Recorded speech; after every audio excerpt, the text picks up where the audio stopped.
প্ৰথম প্ৰেম বুলি ক'লে মোৰ অকণ ফানি কথাটো সাধাৰণতে সেইটো বয়সত মানুহ প্ৰেমত নপৰে মই নাৰ্চাৰীতে প্ৰেমত পৰিছিলোঁ এজনী ছোৱালী চ' খুব বেছি ক্ল'জ ফ্ৰেণ্ড আছিলে আৰু এতিয়া নামটো নকওঁ বাৰু চ' কৰিমগঞ্জত আমি প্ৰান্তিক কিণ্ডাৰগাৰ্টেন স্কুলত পঢ়িছিলোঁ একেলগে আৰু তাৰপিছত আমি কৰিমগঞ্জত আমি প্ৰায় 8 বছৰ আছিলোঁ সিহঁত 3 বছৰমান থাকিবলৈ তাহাঁতৰ ট্ৰান্সফাৰ হৈ গ'ল চ' ক্লাছ 2 মান পাওঁতে তাই ট্ৰান্সফাৰ হৈ গুচি গৈছিলে আৰু ইণ্টাৰেষ্টিংলি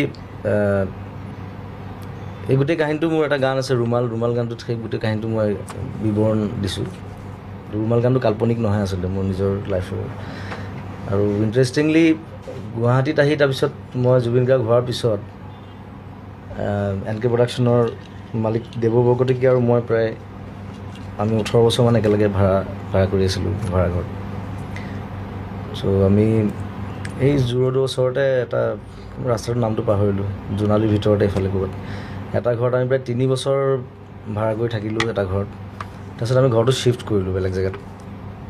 আৰু ইণ্টাৰেষ্টিংলি যিদিনা শ্বিফ্ট কৰিছোঁ ঘৰটো বস্তু বাহিনী লৈ আমি ওলাই আহিছোঁ সিদিনা গম পাইছোঁ যে সেই ছোৱালীজনী কিনাৰ ঘৰটোতে থাকে নেইবাৰ